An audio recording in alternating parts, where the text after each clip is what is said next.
Wow, so we haven't seen each other for like 5, 7 years, 6, 7? I've been told off. Like I started like 37 seconds ago. Yeah, thank you. It was 7 years ago. 7 years. Really? Well, I met you first 7 years ago at Future Port, and then I think it was 6 months later, 2020, early 2020. So it's 6 years and a bit that we actually did the podcast. Yeah. Wow, that's cool. And we remember you because we had absolutely no audience, but we did a podcast with you. We got 1,000 downloads, and we're like, we've made it already. And that was the last time. Now we are back again. So we learned our lesson. Yeah, because we managed to talk to you just before COVID became a big thing, and we did 5 or 6 live podcasts. And then after that, it was pretty much all remotes and Zoom, and It's not funny. It wasn't funny. I guess we got to talk with people outside Prague a lot. But the cool thing is, Henry here has pulled up some stuff from that podcast and things that you had actually been talking about. Oh my God! So nothing happened in the last 5 or 6 days. Exactly. Jeez. Yeah, I remember like being on the podcast, and that's about it. So I don't know what I was saying there. At the time, can we go into this topic already? Yes. Yeah, let's just do it. I used AI to do it. Yeah, exactly. You were using Patreon as your main source of, I think, reaching out to your network or audience. You were frustrated by the gaming industry's focus on microtransactions. AAA games. Oh, okay. And that changed. Yeah. And what else can we remember, Henry, from that? Well, AI remembers this. So Patreon. I don't remember doing anything with Patreon, to be honest. This is the AI's hallucinating. Yeah. hallucinations, you know. Sorry. Because no, really? Not really. Yeah, well, you've been mentioning your cosplay. Era because you did City, right? Yeah, and Witcher, Geralt, yeah. And you mentioned that there are people in the middle of, that they are not like, how do you say, beautiful, but you don't say beautiful. Like that you don't... What's going on? Visually positive, it's like... Maybe say it in Czech, if because, you know... before we offend all as we all know. No, because you said so. You said, hold on. You said, What did I say? No, really. Oh, you God. did say. This is where we audit your life now. Yes. That's what the light's for. The industry shift. She notes, meaning Alžběta noted, that the cosplay world has changed. To stand out now, you either need to be very sexy or have movie quality professional skills and costume. Oh, Being in the middle is difficult. Yeah, I think So that's the same, right? Yeah, So, that's kind the of. same. Yeah. Yeah, I think I would add that you also need to be very skillful with social media, which I think it's like it kind of is like part of this already, because if you have these things, you kind of like utilize it, but like it is like really important to like social media is everything, right? These days. It's like it's for like. If you're a developer, you also need to have social media presence. Well, if you do podcast, you also need to have social media presence. We're in the startup community. It's all about now getting the founder his own audience. You know, like you have to be seen to have an opinion on something. Yeah. And it's the kind of, I suppose, the cheapest way to reach the kind of people you want to reach. And that previously you could buy that, or someone else could do it for you. Now it's like, no, you need your own brand, and I'm seeing like guys who wouldn't necessarily be naturals having to kind of just get out and say stuff and work the socials. Yeah, and I think like it's we had an interview on our podcast, because who doesn't have a podcast these days? But on our podcast we had a interview with Flagan, who's a streamer. And like even the industry for streamers changed in that way, where like you would think like, oh, you just like need to be on Twitch or one of these platforms where you stream. It's like, no, it's all about clips, and it's not about what you do those 4 hours, that is like Highlights. good. But if you want to reach new audience, you need to have these moments that are viral clips that will bring you the new audience. So like really, like TikTok, Reels, that is our These new magic moments on those kind of sources, and that drags the. I need to tell you some. I need to tell you some controversial stuff that you can clip, and that like, that's how you do it. How can we provoke? I'm trying.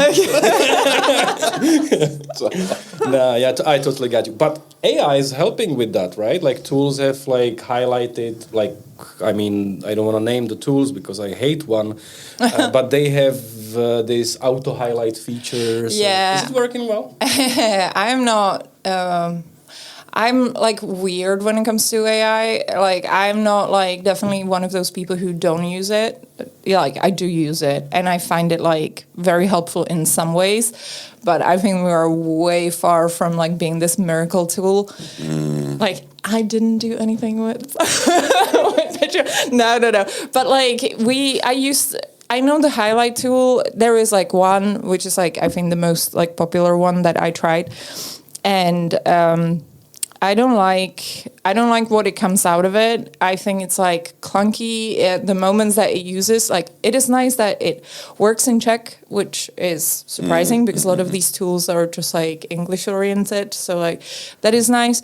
It's somewhat like get some moments, which is like, okay, like that could be an interesting moment. It is really handy that it adds captions, so you don't have to work with that. But I realized like I spend so much time on trying to edit the thing the way how I want. And it takes so much longer than if I sat in Premiere and just like manually do it myself. The thing is, if you don't have Premiere, because like, for example, at one point I just didn't have time to do these highlights. And now we have a girl that is helping us just with social media, and she doesn't have Premiere. So she works with the AI tool. And so like if you have the option to have nothing or done it by AI, then I think it's better to have it done by AI or like with the help of AI. But if you have the option and you have the program and you can do it manually, in a way, I still find it like easier. Is using a CapCut? Is it a CapCut or is it the captions? Well, for captions, I'm using for captions. Yeah. But for highlights, it's how it's called.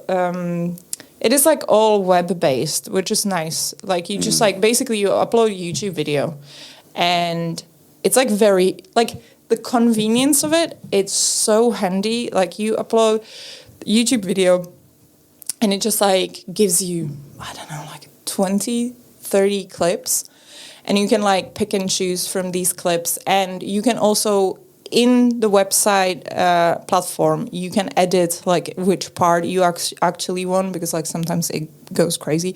Like it picks like, for example, in our podcast, like my colleague that I'm doing it with, he has a mug with a face on it, so sometimes it does like close up on that mug because it's just like I see. things like, oh, it's a person, right?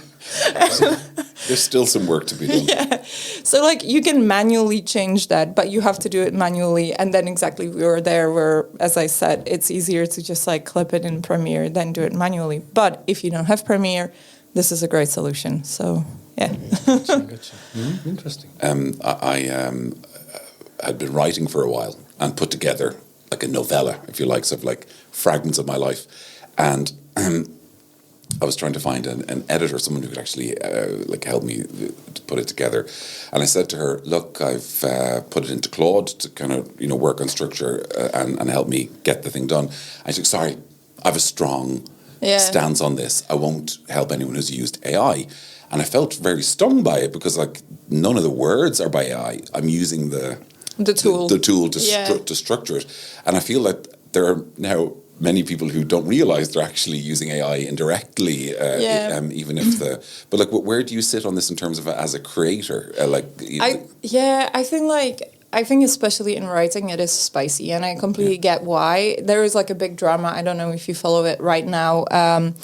What is her? Mia Ballard, I think it's called. Like, she's an author, and she published a book which is called Shy Girl. And the book got traditionally published in UK and I think in the US. And then, like, basically everyone now like thinks it is written by AI. And like there are some like you know how AI writes. Like I legitimately hate the style of AI writing, like that classic, like it's not this, it's not this, it's this. I would vomit. Like if I see that, like M-dash. I think like M-dash is like, you know, at least like that is like a visual, but like the style, like you can tell like relatively quickly when it's something written by AI just by the way how it's written, or like, you know how it always likes these like quiet moments and like, and it's and it tries to be this like profound, but like when you look at it, when you like get through that like the first amazement of like, oh, that's so deep, and then you're like, wait, what does it actually say?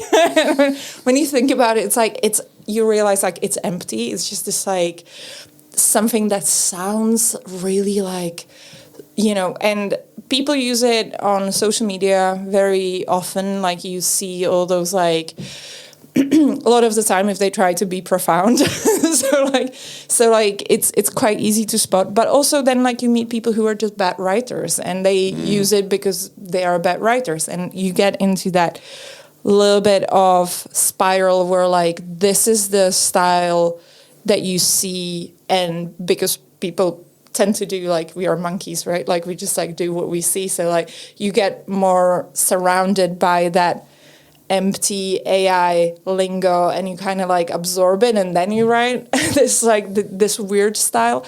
But I think it's tricky. I think like that case with Mia Ballard is like, it is interesting because like she says like she it wasn't written by AI, but like the examples in the book feel very AI written and like that overused of words, and you get to this like weird gray zone of like how do we like tackle this, because obviously I think as a consumer you don't want to read something that was made by AI, because I feel it's I'm not sure if it's straightforward as that. I think there's going to be a lot of, I think someone like you, for example, might have such taste in a way that you're feeling it.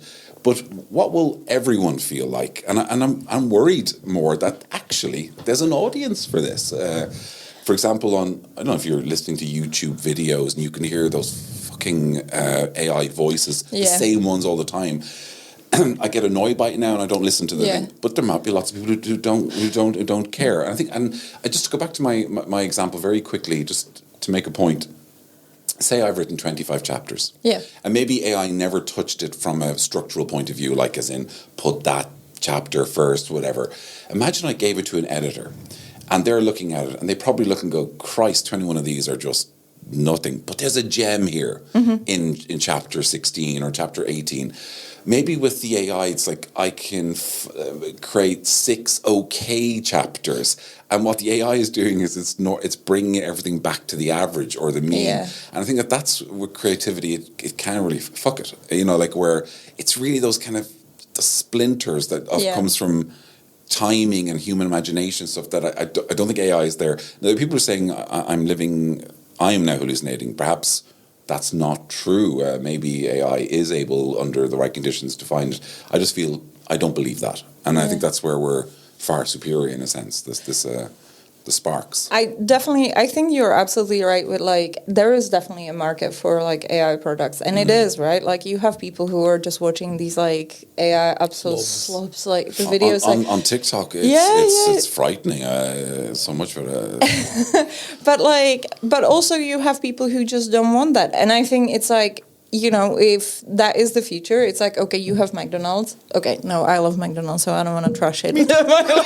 But like, same. This podcast is sponsored by Big Mac. Yeah, I'm pregnant. This baby is like, I think 80% done by McDonald's. So like, but you know, like you have trashy food, like really, really trashy food. And it's fine if you consume it.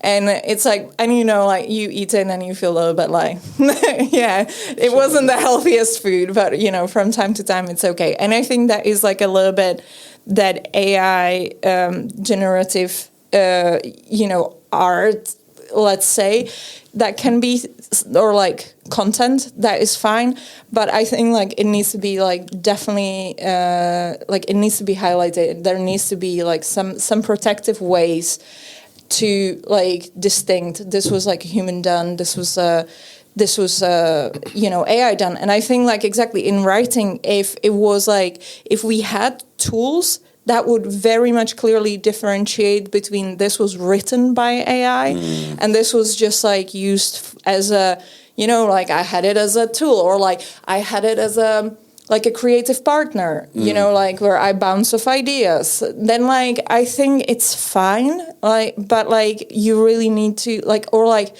I wish there would be more distinct. You know, exactly like tools to recognize what is AI made and what is like human made. I would agree with you fully on that. Yeah, like like it's clearly stamped. Yeah, it's going to be difficult, I think, to actually figure out how to decide where the AI made a significant creative contribution to the work, and when you have to give it the organic label kind of thing. Yeah, I think like it's like, you know, everything is digital. It feels like it doesn't feel that hard. Like, for example, like if Nana Banana, right? Like it does now that it has that invisible watermark.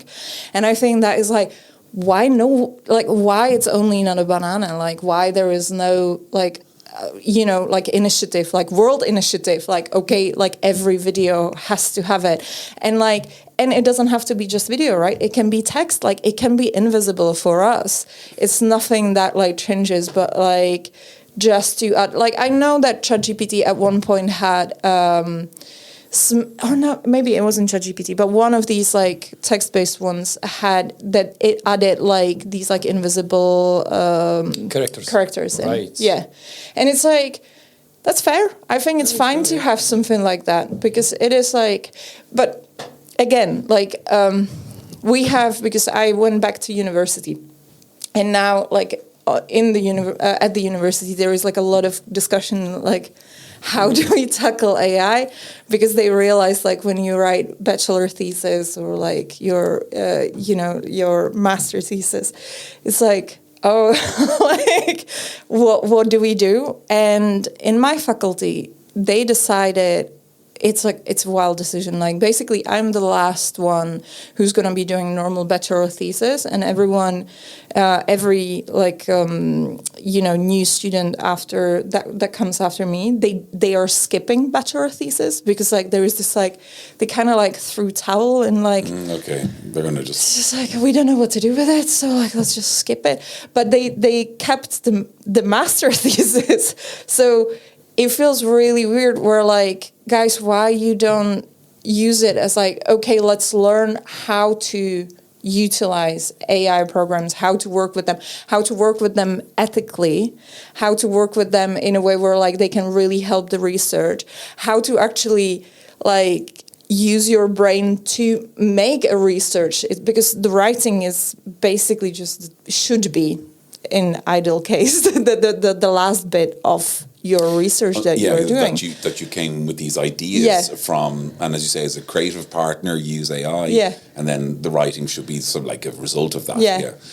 Like there is a discussion at the university, I think in general, in between the faculties too. It's not just like my my module, you know, that is like struggling with it, because the other ones, they've said like no, we definitely keep bachelor thesis. So it depends like on the school who's right now the head of the faculty and who decides about it. So you study.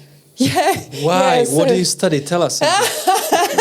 Yes. No, I didn't find that information. I didn't. Gemini, what did you do? Goddamn! It fucking missed stuff. Jesus Christ Almighty! No worries. Yeah. So I decided. Insane decision. I decided to go back to uni to study history. And wait a second. She mentioned that was in the AI. It said 6 years ago. You mentioned it 6 years ago. Hold on. Oh, wait. Yeah. Oh, look at this. 6 years ago. Can I say? And we are listening to the guest, and she will tell her story. She but we will, want to she prove will, but- our research was done. Yes, but We're before we do so the pathetic. research, Okay. or I'll show you the research by Gemini, because Don't Be Evil still works, thus Nano Banana has watermarks, and OpenAI is in Pentagon, you know? So, future outlook. 5 years, 6 years ago, Alžběta said, Alžběta doesn't like 5 years plan. Because I asked you. It was a stupid question. I remember that. What's your plan in 5 years? And we were like, Jesus, but to be honest, it's like, that is good, pretty good. Like, you asked me that, and now we do follow-up. So, like... Hold on, because you said There's a lot of people getting a call now. So, But you are... did you do what you said you were going to do? You are on track. So you said 5 years ago, Alžběta doesn't like 5 years plans. She once drew Jabba the Hutt in the planner, asking where she would be in 5 years. Yeah, I did. Yeah. However, she sees herself potentially starting a family. Okay. Working on it. Continuing her podcast with her colleague Mikuláš. You started 5 months ago, right? You keep delivering, literally. And there you go. remaining alive and happy. Okay. Between Prague and Warsaw. So you left Warsaw, right? Because Brad is back here, right? Yeah, we left Warsaw. It's not 100%. Yeah. So nothing about history. Oh, that's shame. There was a history. Yeah, mention, well, that was later. Was it? Definitely. I read some of it. I heard one to do history. Was it? Or... But I said 2020. I hope to be alive and healthy. Well, foreshadowing, like giving the time. Yeah. But I did. So like I'm here, healthy and everything. You know, knock knock. Very glad to hear that. YouTube Plus. She's passionate about history. Exactly. And wants to start a YouTube channel focused on Czech history in English to introduce local stories you go. to global audiences. That's what she said. Remember that. That's what she said. That's what she said. I'm proud of myself. I must say, like I did, like, because I don't feel like my life is like planned whatsoever. So this is like, wait a sec, like, maybe it is. There are fragments that are kind of, you know. Wow, that's cool actually. Yeah. So you're doubling down on the history topic and studying it deeply. It kind of like evolved from the podcast that is actually here, because we started to work with my friend Vasek on exactly like a history podcast in English. It's like it's like, unfortunately, it is a project that takes incredible amount of time, because we decided to do it properly. And it's like one of those things where like, does anyone even like appreciate that we are doing like a really deep research these days? And it takes insane amount of time. We are very, very slow. We are right now like super behind, because exactly life caught us in the middle. But as we were doing the research on it, because we started to do, basically it's like a Hussite series. It's about Hussites. If you know Czech Republic, you know, like it's a big thing, like wherever you point, it's something connected to Hussites. Or someone getting killed. I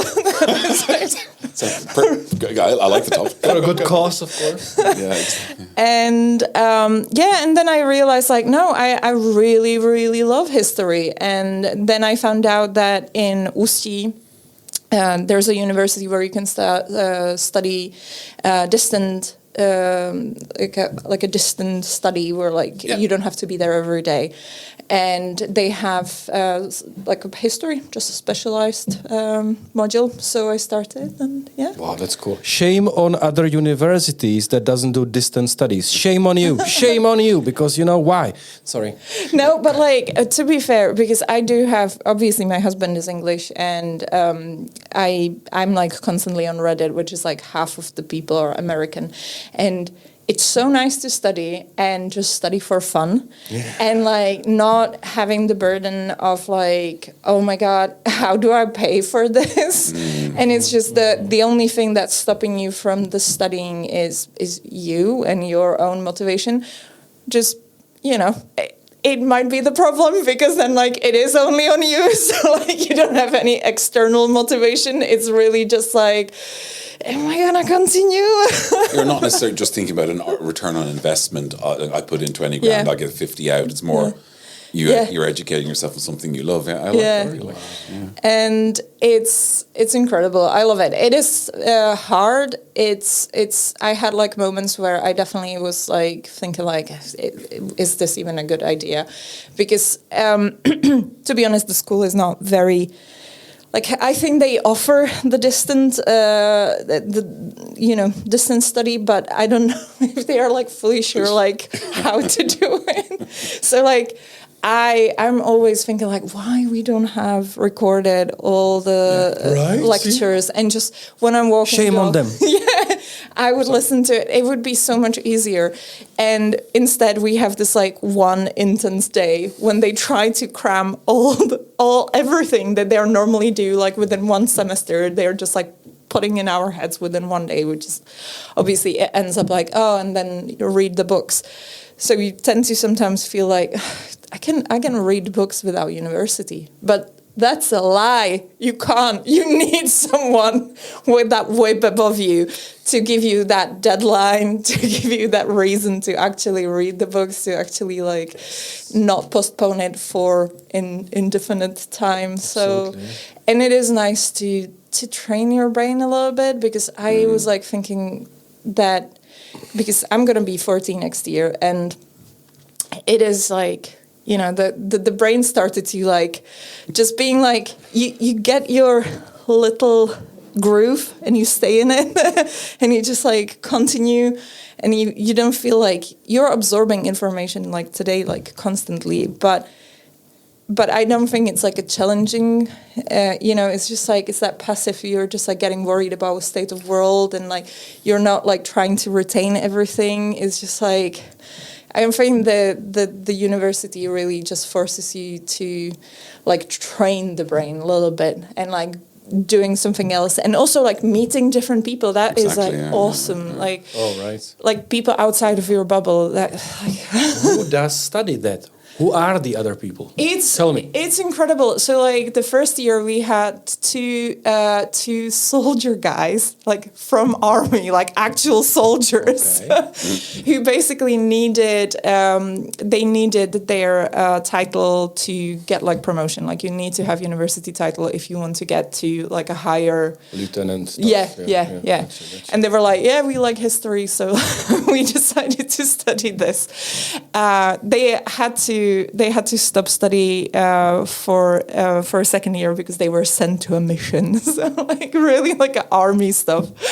And then we have like a guy who's I don't know how to say it in English, but like basically like when you're a factory and you're making these like metal like little, not trinkets, but like, like you have like a big machine that is made of these little kovosoustružník. Oh, heavy machinery with irony stuff.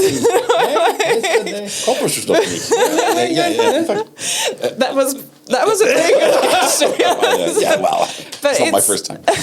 But it's this guy, he was like, he was studying like physics and math before, and then he decided to like go for history. So it's really like all these different flavors. There is like one girl who works at library, and I think like there is no like, I don't think you can like put them in the bag. It's like it's very like a diverse group of people. It is a small group of people and definitely getting smaller and smaller with each year because people are just dropping. Is it a 3-year or 4-year program? This one is 3 years, and it's I would end with bachelor, but now I'm gonna be stopping because of the baby.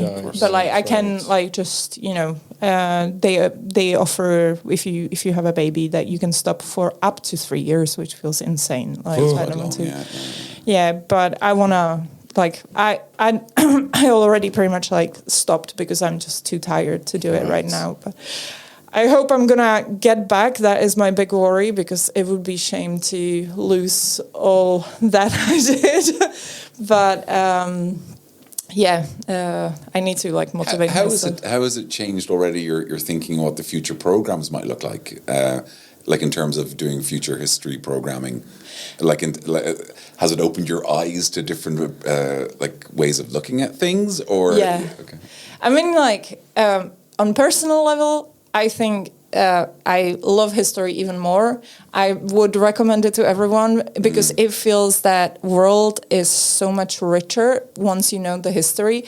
It's just like suddenly everything that you look around yourself is like in a context. It's not just one of the things. Like I was like driving a car and there was an old building and it had a date and it was like something like 1867 or something, and I was very like, I know what happened at that time. It's not just date. It's not just 19th century, which is this like vague, like, I don't know, people were wearing top hats and corsets and that's it. It's just like, no. I know politically what was happening. I know like what people were trying to do at that time. And it's just like, it's really nice to see that building being built, not just as like, oh, it's an old building, but like you can imagine what was happening when the building was built. And it's really cool to have that. So I would recommend history to everyone. Wow. It's like, it really feels that it makes the world richer for you if you walk around and just like notice things and it's like, oh my God, look at that. And you have so much more context. Yeah, exactly, that context. But when it comes to like making podcasts and stuff like that, I don't know, to be honest, because I don't know if people are really interested in like history has the problem that if you look at it surface level, it's always boring. The interesting stuff is like if you really zoom in, that's where you get the interesting things. But to zoom in, you need to know the context, and it's like it's so layered. And today, who cares about layered stuff, right? Like, there are exceptions. Like you see, obviously the civilization programming from about 50 years ago. And then like art history, and they actually bring to life these wonderful people, and they go into but it's quite expensive to make that kind of stuff, and you really need a sensationally charismatic. Well, you would have that in your favor, but like to actually put that story where people would listen for 30-40 minutes, you're doing an amazing job if you can do that now. If you want a quick. But what's the 3-minute version, Henry? I know. I think like today, when it comes to like educational content online, it's all about fun facts. That's what people want. It's history, always like fun facts channels. Yep. And it's not just history, right? It's science, everything. True. It's always just quick like dopamine, right? Yeah. Still. And it's something that like you learn and you're like, oh, okay. And then I'm gonna go to pub and tell it to my friends and look smart. And with the fun facts, especially with history, most of the fun facts are just like, that's not even true, but it sounds cool. But anyhow, I mean, like there are history channels made by YouTubers. They're very. I like some of them. They are these. With Afro-Black American peoples that they teach to other Black people in this slang way of gang slang terms like and then the Dow came and took the city, and it's so fun because it's targeted to be fun and to towards youngsters basically. Like when I was young, I loved it. So, but people are changing like that. Generation Zs are different, Alphas are different. So you are. Somewhere and you have some target group, right? Because you said with Mikuláš you have a show 6 months old and you said something like that 91 or 98% is a male watching you, right? Or something like that. Yeah. So male of what age? Do you know? What's the statistics? It's like I think it's like between 25 and 45. That is like that group. It's like most of the people, like especially with Mikuláš, it's like people who watched us when we were on TV with Replay, which was that TV show about video games that we used to do. Yeah, I remember. So like I think it's made especially from these people, but I think the number definitely surprised us. We still don't believe it that much because it's just like we know we do have women amongst our fans, but it was quite shocking to see that number. And like a little bit, I find it's a shame because I don't think we are that male oriented with the content that we do because we just talk about in the podcast, we talk about movies, TV shows, books. That's not investments, right? Because I've seen. Investment. What was this about? That's because we partnered with Česká spořitelna, so stronger. they are our partner, and this is a program that we do for them. But it's the investment. It's very. I think it's very different than normal investment talk, because we are two idiots who have nothing about investment. So it's more about don't do what we tell you. Yeah, exactly.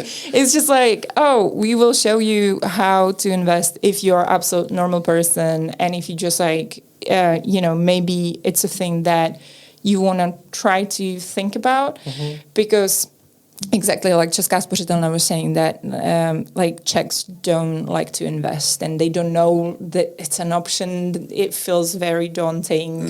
It feels very complicated. So it's just you can do it. You can do it safely. You don't have to. Not every investment has to be this crazy bet where you're gonna get crazy money or you will lose everything. It's just so in a way it's not that exciting as other programs, but I hope it's more useful. Because I thought it's gonna be about the gaming shares, because GTA 6 is coming out. Take-Two Interactive is a cash cow. Whatever Blizzard has been acquired by Microsoft or whoever. I don't know, or maybe that's not true. We semi have it built that way because we were thinking we don't want to invest into, I don't know, some steel or something. It's just, let's have this message that we have, but still invest in some stuff that are somewhat connected to us. So, gotcha. So Mikuláš bought CD Projekt shares, and we try to make it a little bit, and we will see. We have it as a race who's going to make more money, but it's only for 1 year. Gotcha. And quite a little amount of money. And right now what is happening in the world is just we'll see. Anybody's guess. But hold on, do you remember when the war or COVID was people played at home? The gaming stocks or the Netflix, whatever that you could have consumed at home went up, right? I bought Take-Two Interactive shares 1.5 years ago because I knew the AI will be coming to GTA 6, and I'm very thrilled. Yeah. And I sold it just recently. I was 25% plus, actually. Oh, that's nice. But I was lucky. The proceeds bought the studio, the building. I have the old watch. The thing is that, I kind of because they own Zynga, Take-Two. It's a cash cow. You see so it's with AI, people will buy, because every time GTA 5, 6, whatever, now it's going to be 6, is released, there is a spike on the, boom, because sold, because the first week they will sell for $1 billion or whatever, they aim for, I think, something like that. So, but they said it's going to delay, because they delay all the time. So when they say that it's delayed, it goes down, and so you can buy whatever. So it's interesting. The game shares. Yeah, it's since we are doing it with Česká spořitelna, it's I think, and it is on a very limited budget that we set, that we wanted to do some very small investments. So I don't know how you can actually quickly react to these things. We do want to, but at the same time, it's I'm playing the conservative one, so I have just some packages and let's see. So far, when I bought it, everything was absolutely in red, and it went a little bit higher now over 2 weeks, but I was thinking I need to stop checking it because over 2 weeks. Exactly. It's just I'm gonna stop when now I saw the climbing it up, and that's where I'm gonna stop checking it. Makes sense. Well, I have so many questions, but hold on. Well, sorry. Because of what you said before. While I was using AI to my research, because it really saves a lot of time. Last time when we were talking to you 5-6 years ago, whatever you said, I had to watch all of your 3 podcasts. I had to Google it. It was horrible. I think I spent like 1.5 hours with that. An hour researching. It was terrible. It's such a waste of time. and I'm so ADHD, so I cannot do that, So You and I both. You're like the two just ADD please don't, guys just trying to please do a don't. podcast. Oh my god. Yeah, it is like that. So I really like that AI is doing the job. So it says something about you that you have a big professional reunion with the new podcast. So how did it happen? So because I know that after the replay you had this show with Seznam. He was not into games. Yeah. And then you had something, and then you. Yeah. So after replay we had New Game Plus with Seznam. That one that didn't end up well because I feel like we are absolutely unlucky when we always choose to go somewhere where like we go there and suddenly they have this shakeup where like the new director comes in and they're always like, what the fuck? Don't like the look of this. Like, why do we have this here? So that kind of happened like in Seznam, and so they tried to keep us for a while. They actually offered us to do a podcast, which was really funny because it was exactly like, I think it was 2020. And we did the podcast, one episode. They reviewed it. I think they reviewed it just internally. I don't think they even like published it. And they said like we don't want to continue with you. And, which is funny because now the podcast that we have, it's pretty much exactly the same what we did for Seznam. Yeah, and you have almost 500 subscribers, almost going there for 70 or something. Yeah, it's doing, like it fluctuates. Like we had 500 over, but like, and it has like from nothing we got like 18,000 subscribers on YouTube. So like it's doing well. Like it's pretty solid. Yeah. You're talking about 500 on Hero, is that? Yeah, yes. Right. That's the paid aspect of it. Yes. Brilliant. Yeah. Mm-hmm. And so I think like it was like, Seznam missed opportunity. Yeah. Shame on you, Seznam. Shame on you. But fair enough. And then we tried TV again, which was again with Prima Cool, where we used to have replay. And this time, because we were both a little bit like, yeah, we like games, but we are not hardcore gamers anymore. And like it would be nice to exactly have it more about pop culture. So we come up with Pop Cult, which was, again, I think we did like 8 episodes and then new director came in and she was like, no. Again, oh God. To be fair, I kind of get it because she, like, the thought about it was that, the show was like a kind of, like, it gives you like, oh, this week you can watch this and this on Netflix, blah, blah, blah, blah, blah. And we had news, like, oh, this trailer came out, blah, blah, blah. And she wanted to have something that you can go on reruns, which makes sense. Like today, especially today on TV, like you want to have something that you can do reruns, like every year you can. Gotcha, so the current affairs aspect would not be as strong in that franchise. So like having reviews for movies and stuff, like I think like that is very much doable for a pop culture TV show. You can do that. We just didn't know that was like what they wanted. Like I think we did that in the beginning, and it was like the production of it was a bit weird. There were some like conflicting like ideas of what it should be already when we were making it, and like how long should it be, and we always tried to accommodate, and then like someone else came and there was like, why you have this, and it was like, well, because someone else wanted it. So it was a mess, and I think we left a little bit like disappointed because it was like what is going on with TV, and are we too old for TV? And and then I think I was like pestering Mikoláš to do podcast for a while, and he really didn't want to. And he was always like, oh. And then we did one episode, we didn't publish it because things happened, and it was like, and then it became old, so we were like, it's too late to publish it now. So we tried again, I put it out, and it had like 100,000 views, like, and Jesus. It was like, okay, I guess this this is in could Czech, work. right? Yeah, that's reaching 1% of your population. Yeah.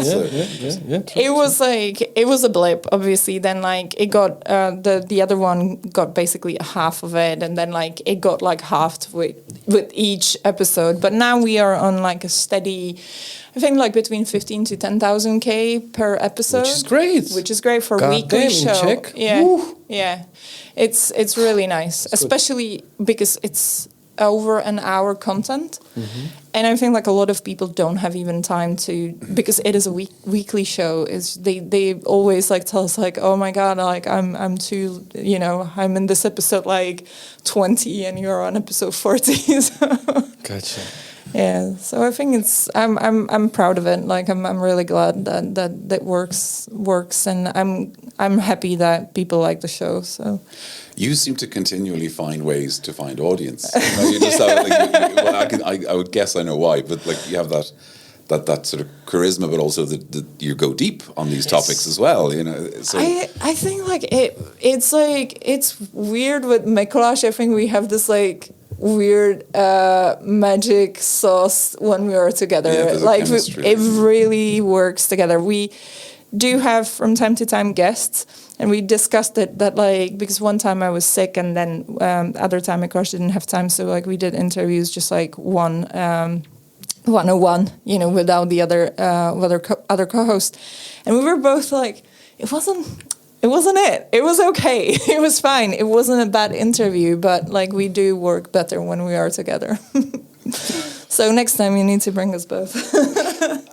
Actually, we have it noted. I will transcribe it. That we would absolutely have to do that. It's in to-do list already. I actually got to work with Alžběta because Mikuláš, they wanted me to do it because my English was considered to be better. That was their logic at the time. Yeah. So I'm a bit lucky that the one time, sorry, I should be hitting my teeth. Yeah, exactly. The one time that you missed it, I got to meet you. So that was kind of cool. If this question is really cheesy, I apologize. Okay, I've got loads of those. So you are to be a mother. Yes. So everything will work well, of course. How do you think that might change the kind of things that you want to make in the future? Like, have you thought about what it's, you know, the impact of that? And it's like, I think it's hard to think about it because it feels like it's so much unknown right now, and I don't want to be. I don't think I want to put like too much pressure on myself, that like some like unattainable pressure.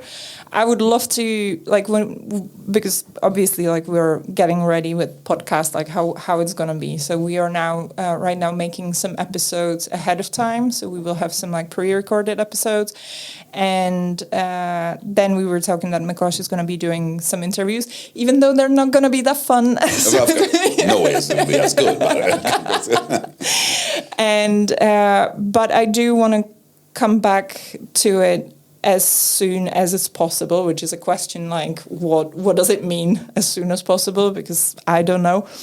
But I think like it could help also like a little bit not to be drowned in that new identity of being a mother, because I think that my mom and my dad, both of them, like I think they did a great job at parenting. I never felt that they would not pay attention to us, but I think they were very good at keeping their own life, you know, like we didn't become the center of their universe. It was just like, we do have life and we do have kids, and the kids are part of the life that we have. And I really hope that I will manage to do that too, because it sounds like a dream. But you will. You are batshit goddamn crazy. She said everything that she did. You are aiming. You are. Yeah, so I'm hoping we get her next 5-year plan. In 5 years, we'll just. You are goddamn awesome. So okay. So when you spawn a baby, which is in spawn is the word, a month or something. Yes, something over a month. Yeah, you will probably stay at home for some time, right? Do mothers do that, right? You have babies. He's looking to me as a father of multiple children. Yes, mothers do sometimes stay at home. In fact, Czech women stay at home very long, and I think too long actually. Czech businesswoman as well. I think this is something you could talk to more about. This is a structural pushing of women to stay at home, which I think is not necessarily very healthy. For some women, it's exactly what they want, and of course, I'm not a woman to clarify. So there's quite long maternity leaves, and there's an expectation that women stay at home. That's there, which I don't agree with. Yeah, I don't know. I think it is nice to have the option, like if you want to, like it's great, you have it. I completely get, like, there is a lot of conversation about like how it affects women on the job market, because like if you are away for 3 years, it's a long time. It's really. Imagine 3 years of AI using that. And me personally, I think like 3 years does feel like a long time, and I think it is exactly.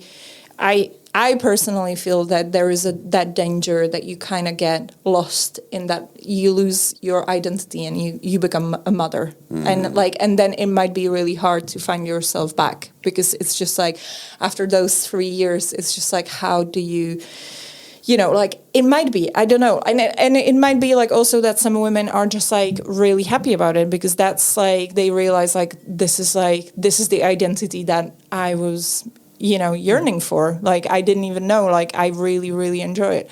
And I think it's fine that you can do that. I think, like, it is nice that I'm in the position where I can choose pretty much. And I know, like, especially with the podcast, it's like, it's also great to be a little bit like, it's not like a job where I need to go every day for 8 hours. It's completely different, right? It's just like once in a week if we meet, and I'm gonna sit in front of a microphone and talk about shit. Then like, that's what happens. You seem to have made a life where you can actually work. Yeah. I guess not everyone has this.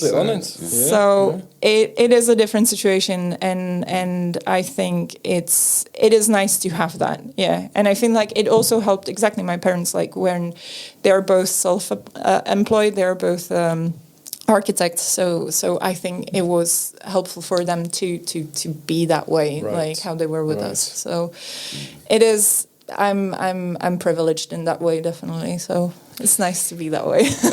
My privilege, if you like, was when I had my first son now over 20 years ago. I was quite young, and I just didn't want it to affect my travelling. And we literally took him when he was 3 weeks old to Rome. And then we were having like Roman grandmothers looking at us, put a blanket on the child. Oh, okay, sorry. I think you can choose to live your life and be good parents if you find that right balance. It should totally be doable, yeah. Yeah, but also I think it is connected to the baby itself a lot too. Right. Like you, and that is a thing that no one can tell you how the baby's gonna be. Like my mom was constantly saying about like, oh, you were an angel, you were constantly sleeping. I was like, oh yeah, she's old and she's just like she doesn't remember, right? She just blocked the hormones make you forget. And then she gave me her notes that she was making, like a diary when I was a baby. And it was there written on a paper that I was really sleepy baby. So I guess if you have a sleepy baby, then your life is 10 times easier. And having had two, I can tell you the sleep thing is huge. Yeah. I mean, like you find ways to buy yourself an hour of extra sleep. Like one of those things that pay the money. Just pay the money. Yeah, that's the thing. I've realized if I have kids, which I will one day have, maybe. When they don't sleep, I cannot like drug them, right? You cannot like do there's a lot of things you can't do, Henry, and don't worry, I'll write you a list. I was thinking about like using some technique that you put a pressure on a baby and the baby is like and sleeping. Yeah, I saw it somewhere. I think the Irish system was you would use Calpol, which is like a cough medicine. So you are Ireland in the 80s, and my kind of parents. Is that a cough?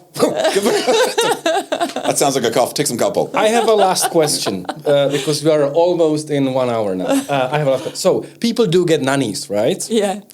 That's the good thing, because if you have the monies, you can have the nannies, right? I just made that. That's for you Well guys. done, Henry. Hashtag we are sponsored Well by done. nannies, super nannies. You know? The thing is, if there's a nanny there, you just make it up. So the thing is, if you have the nannies, you have the nannies, but you have to have a very good relationship or trust with the person, right? Because if you have parents in Prague, they could help you out and stuff. If you don't, you have the nannies.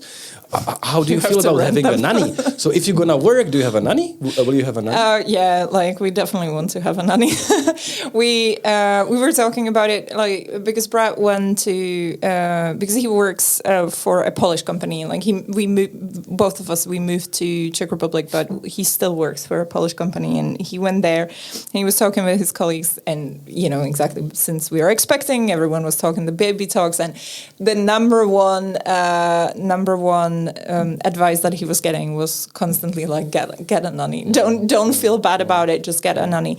And I'm up to it. I think there is a stigma of it a little bit. It feels like, you're a parent. It should be your job. But it is, but at the same time, these days, they also say, it used to be way more, it used to be a village, and it's not a village anymore. Exactly. And That is very true, yeah. And we're also having children older, and our parents are older. Yeah. So back in the day, if you're having my first child, my mother was 46 when, so she was a young woman, and now the children I have now are. So and that's across the board. So yes, you need support from other sources. Yeah. It's true. Yeah. And I don't plan to have a nanny. I don't know. I don't know how it's gonna be, because I know we struggle to even find a dog sitter that I trust. So I think it's gonna be a tricky one. Just for Henry, you need two different people to do that. Nanny. It's not. They don't know us. They're not the same. Gotcha. Yeah. I should clarify, because you're probably. Thank I you. could play a dog Two. around with all the one job.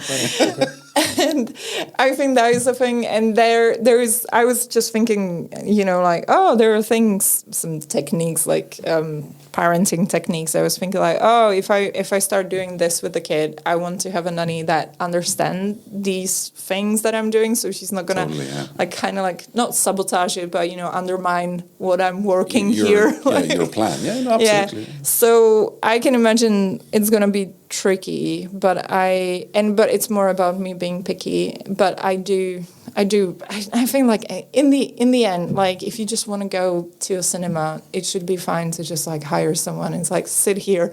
If it cries, try to do something about it, and that's it. And then just call me in emergency.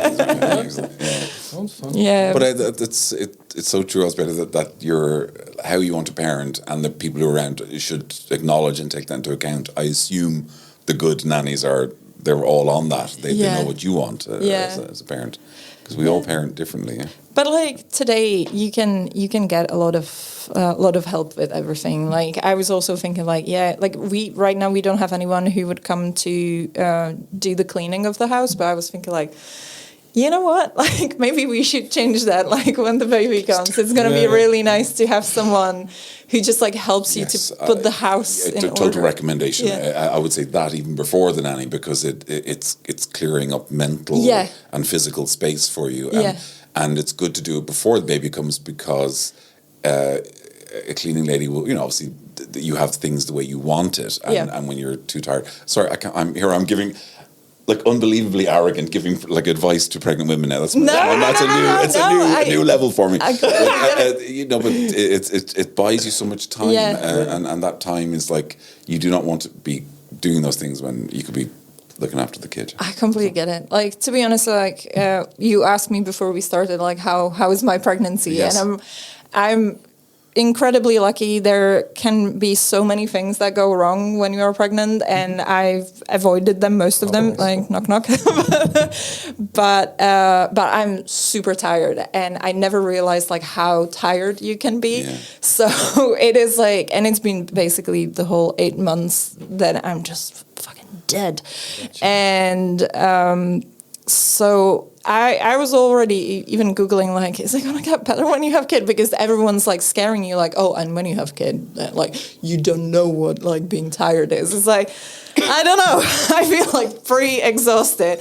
And I've been like, I had nights when I slept like 2 hours, and I know how you were exhausted afterwards, but this is a different level. So.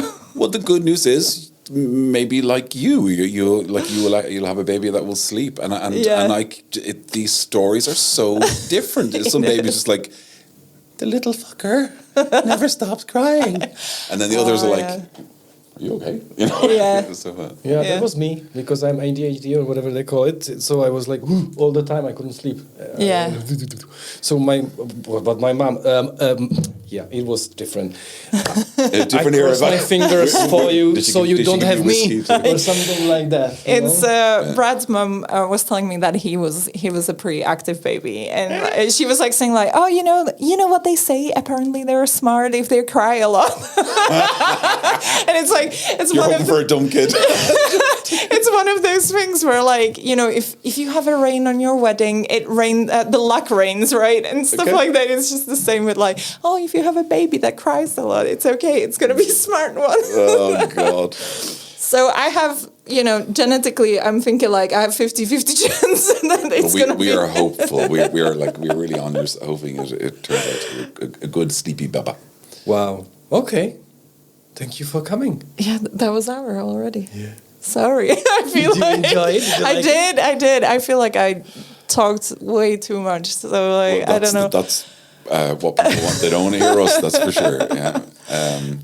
But it was really good to see you again. Well, it was. It was a nice, like, I'm really glad I did my 5-year plan, like, really. Good job on me. You could have 2 kids, or I do want to have 2 kids, but you know how it is. Like who knows? There is that, yeah. Yeah. So I think like a part of it is, I mentioned I'm going to be 40 next year, so like that is a big question if we can have 2 kids. Is the age thing, but also the age thing is the reason why I would like to have 2 kids, because I feel like, It's aggressive, I guess. I didn't see that one coming. I'm just worried that, like, we will become old and maybe not relatable. So it's going to be nice for the kids to have like a sibling, to be together, right? To have someone of like, okay, I'm not alone. This one person with these 2 grandparents who are pretending are my parents. That's my life husband. Thank you. Is he the granddad or the dad? Also, this is only between us. But like, if there are 2, they can split the expenses for the care. Wow. Exactly. Those children don't know that they're. That's why I'm having kids, Henry. So like someone to look after me in 20 years' time. Yeah. Oh. You it's have an investment. Yeah, exactly. Oh, you just got cool. it. I want to have some kids as well. Exactly. I need to take care of when I'm 95. Yeah, I mean, like the state's not gonna help you, so You've been pretty sure of that. You need to go private when it comes to these. You're going to work till you're 75 if you can, and then hopefully your kids will look after you, because the state's gone. It's going to be gone. So good luck to you. Thank you.